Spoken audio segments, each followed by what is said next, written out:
kind of form. The 12-bar blues. You've heard this a billion times. You know, they mention the theme to Batman. Na na na na na na na na na na na na na Batman. It starts out on one thing, and then it moves to another, and it moves back. It follows a 12-bar blues form. Let's do a little 12-bar blues just for fun.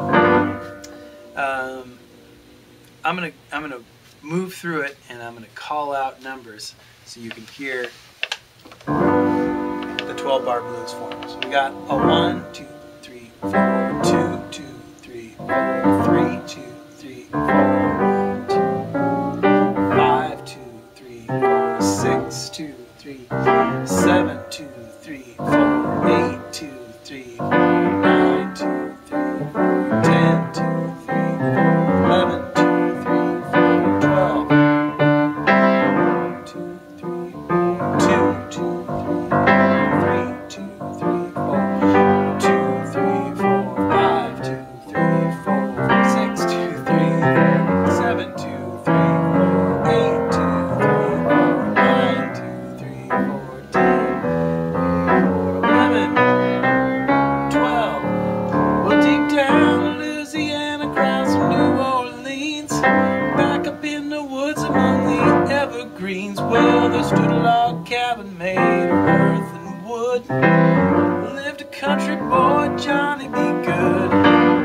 Never ever learned to read or write so well, but he could play guitar just like he's ringing a bell. I say go, go Johnny, go, go, go. Go Johnny, go, go, go. Go Johnny, go, go, go. Go Johnny, go, go, go. Johnny be good.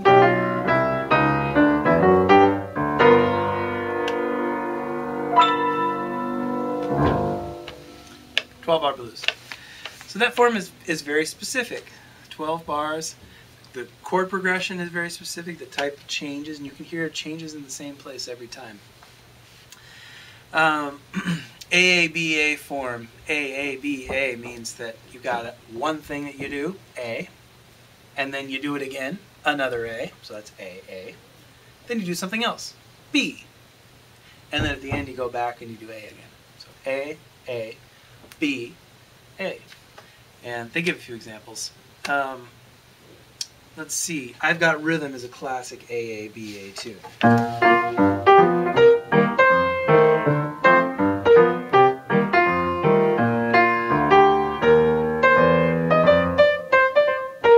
Do it again. So we're on the second A.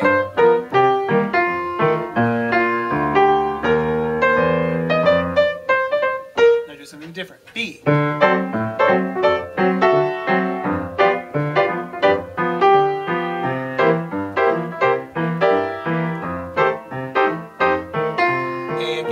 Last A.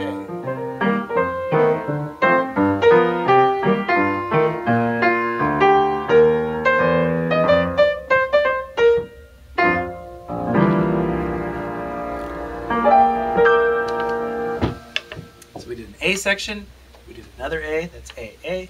We did a B section, something different, that's B, and then back to the last A. So these are examples of form. Other things you'll be listening for are expressive things that catch your ear. They use the terms riff and hook. Now, what's the riff? A classic blues riff.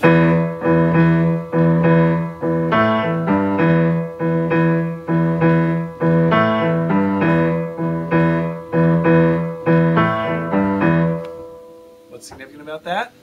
Repetition. Repetition, repetition. So a riff is a repeated little fragment that catches your ear. If it's memorable, if it's a thing that you take with you, I'm trying to think of. I had one earlier. I don't know if this connects with everybody, but the Entertainment Tonight song has an amazing hook. Da da da da da da da da da da da da da. It's one of those things that you hear it and you can't get it out of your head. If you hear a little melody and you can't get it out of your head, you've been hooked. It hooks you. That's why it's called the hook. Sometimes it's kind of a riff. Sometimes it's a different, other little melodic fragment.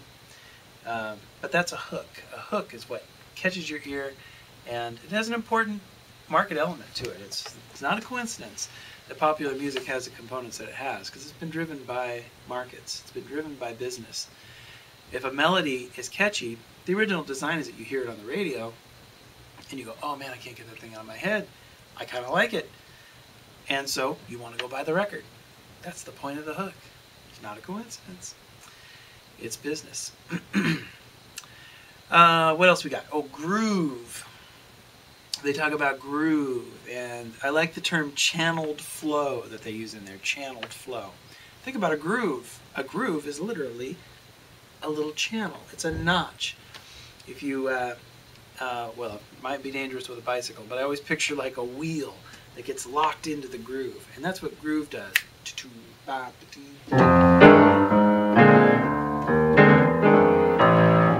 If it's grooving,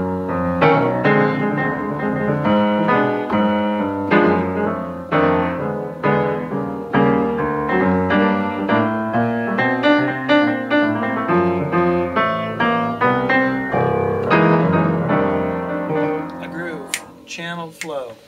So groove is a rhythmic aspect of music. It pulls you in and hangs on you with the rhythm. Timbre. Looks like timbre, T-I-M-B-R-E, but it's pronounced timbre. Timbre is tone color. This is another thing we'll be listening for. The color of a particular sound. Different instruments and different voices have different sounds. That's what makes them identifiable. A trumpet can play this note. A piano can play this note. Exactly the same note. But if you were listening to a recording of one or the other, could you tell the difference? Of course you could. You'd say that's a trumpet and that's a piano, but they're playing the same note. Well, the difference is the timbre. It's the tone color. There are all these other little waves inside of every sound that's made. There isn't just a single vibrating wave of air. There's a bunch of little waves in there too. They're called overtones. And every single sound has its own unique combination of those little waves, faster moving waves, the overtones. And that unique combination of overtones gives it its individual sound. That's called timbre. That's one of the things we're listening for. I'm going to let you read about the other themes, but I do want to touch on the streams. The streams are the European American, African American, and Latin American streams.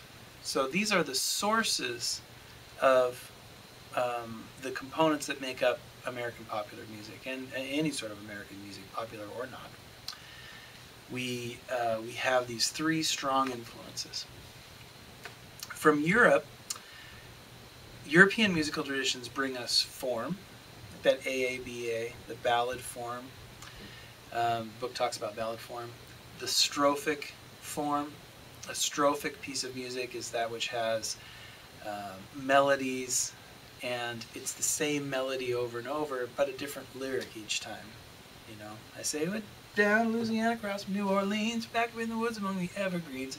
The next verse I say, used to carry his guitar in a gunny sack, he'd sit beneath the trees along the railroad track. The next verse I'd say, well, his mama told him one day he would be a man. You hear it's the same melody, but a different set of lyrics. Lyrics, of course, the words to the song. That's strophic form. And that comes from European traditions. One thing that the book does not say much about, which I believe is an incredibly important contribution from European musical traditions, is harmony. The sense of harmony. Not the sense, but the theories, the history of harmonic progression. Harmony that does...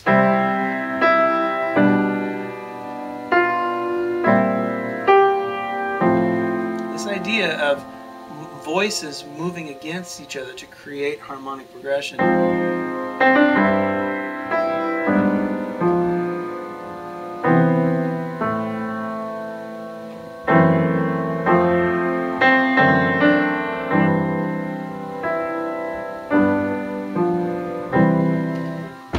That stuff is European. We can take a simple European progression